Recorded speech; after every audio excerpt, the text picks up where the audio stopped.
and welcome to Joy News at 6.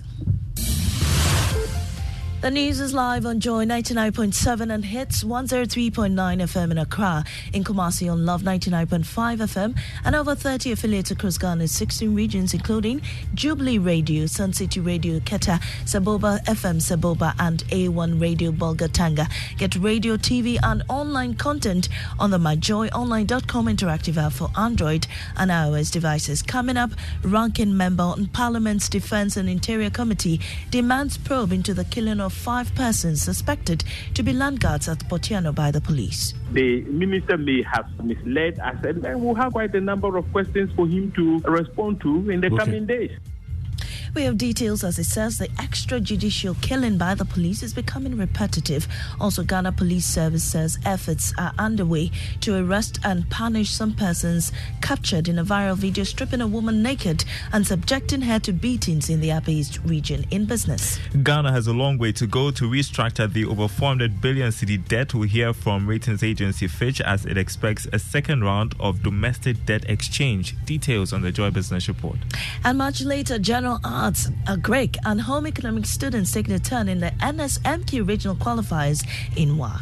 Physics and the chemistry, even though they were not that difficult, but it was difficult for us because most of the questions, that was our first time of hearing them. I was so nervous. In fact, I can't even start anything. It's guessing that helps us. I am Mamiesi Nyamiche Thompson. Thanks for tuning out. Details shortly.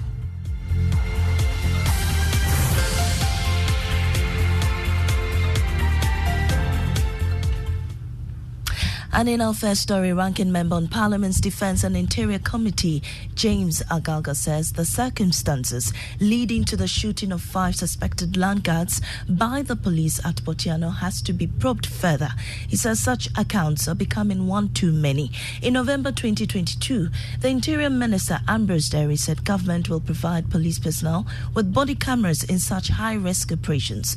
This, Mr. Agalga said, must be probed together with the incident of extrajudicial killings by the police. Once the promise was made, if they haven't provided the officers with those body cams, and we have repeated incidents of extrajudicial killings, which are unacceptable by any stretch of imagination. We can't justify these killings. Then it means that the minister may have misled us, and we'll have quite a number of questions for him to respond to in the coming days.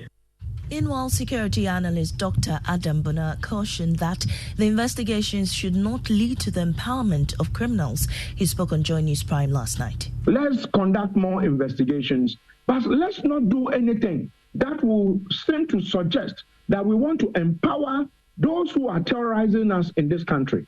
I mean, the whole of this country, we are surrounded by criminal elements who are armed to the teeth. So, yes, 5 people have been killed, and I do know that the necessary protocols, when there are deaths, these deaths must go through a certain process of investigation. Yes, an independent probe. Why not? If we have to have one, we should.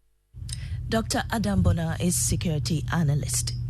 The Ghana Police Service says efforts are underway to arrest and punish some persons who stripped a woman naked and subjected her to beatings in the Upper East region. Police described the viral video as inhumane and degrading, urging the public to remain calm as it works to get the perpetrators to face justice. The report suggesting the attack on the woman was to avenge the killing of a resident by suspected nomadic herdsmen at Binaba in the Upper East region. Here's an eyewitness.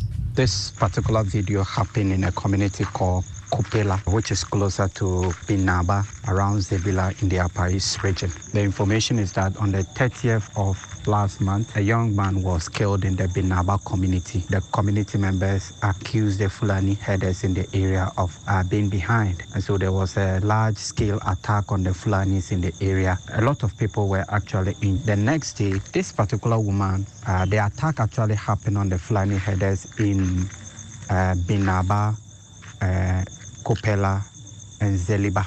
And on the 1st of June, after the next day after the attack, this woman was actually from a market going to the Kopela community, where she was attacked and molested by these residents of the Kopela community. Director of Electoral Services at the Electoral Commission, Dr. Sribo Kweku, says no matter what the EC does, the perception by some political parties have about them will not change. According to him, the perception that the Commission is in cahoots with the ruling party to rig elections by the opposition party will not change when the opposition party comes to power.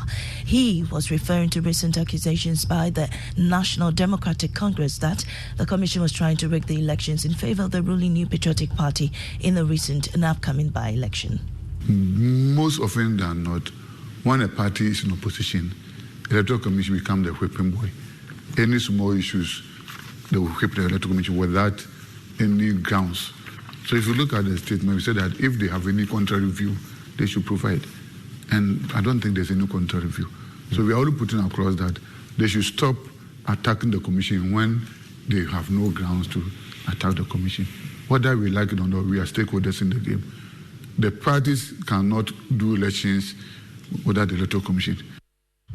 Dr. Sribo Kweku is Director of Electoral Services at the Electoral Commission.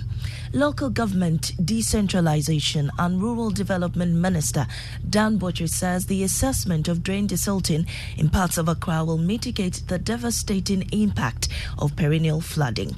During an inspection of ongoing works in some metropolitan and municipal assemblies under the Greater Accra region, Resilient and Integrated Development GARID project, Mr. Bortianor highlighted the importance of maintaining and improving drainage infrastructure to ensure the safety of residents. But this year, we ensure that almost all the assemblies get the same money. And we felt that if people don't perform well, we should rather sanction the officials in the assemblies instead of they getting less money so that they can do what is expected of them. But by and large, it's clear that what is expected of them, they have lived up to expectation in terms of the understanding of the problem. Dan Bortianor is Local Government Decentralization and Rural Development Minister. Also, Lands and Natural Resources Minister Samuel Abu-Janabo says illegal mining did not contribute to Ghana's increased gold production. Ghana regained top spot on the continent as Africa's #1 gold producer. Large-scale mines increased production to 3.08 million ounces in 2022, whilst gold exports from the small-scale sector rose to 655,656 ounces. Mr. Janapo says he expects that all gold purchases were done legally. Well, normally you shouldn't, PMMC should not purchase even a single ounce of gold from any illegal mining operation. I mean, and I have a lot of confidence in the processes of the PMMC.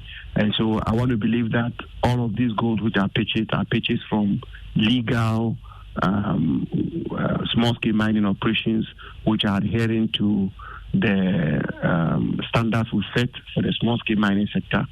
Of course, you will always have slippages here and there. We shouldn't discount that. Ordinarily, it is expected that schools with pure science facilities and an acumen for the sciences would battle for supremacy in the National Science and Math Quiz. But some schools in the Upper West region without the requisite facilities and qualified subject teachers defied the odds to represent their schools in the ongoing regional qualifiers. Although their hope to dignify their schools did not go as expected, the general arts, agriculture and home economics students exhibited some grit, but also had to resort to guessing some answers. Emmanuel Bright Kweku reports. Last set of questions in the round. Ulu, when heat is added to a substance, its temperature increases. True. -1. At the end of the contest, Ilo Senior High has 2 points, Jamiat Islamic Girls SHS 6 points, and Laura Senior High School has 41 points. Ulo SHS and Jamiat Islamic Girls SHS, both not a science-based school, had to struggle to gather some points at the end of their contest. I'm not happy. Physics and the chemistry, even though they were not that difficult, but it was difficult for us because most of the questions, that was our first time of hearing them. Islamic Girls. For students of Jamiat Girls SHS, who were essentially home economics students, it was an opportunity to test their cognitive presumptions. I was so nervous, in fact, I can't even start anything. It's guessing that help us. Chief Inspector of Schools in the Upper West Region, Alhaji Dogo Yakubu, says many schools in the hinterlands of the region lack qualified subject teachers. You see somebody who has not done science at the university teaching science. So such a school might not be able to do well even if you allow them to participate. Emmanuel Bright Quaker's report ending this morning's bulletin. And in our top story, ranking member on Parliament's Defence and Interior Committee is demanding a probe into the killing of 5 suspected landguards at Bortianor by the police. I am Amisi Nyamiche Thompson. More business is up next on the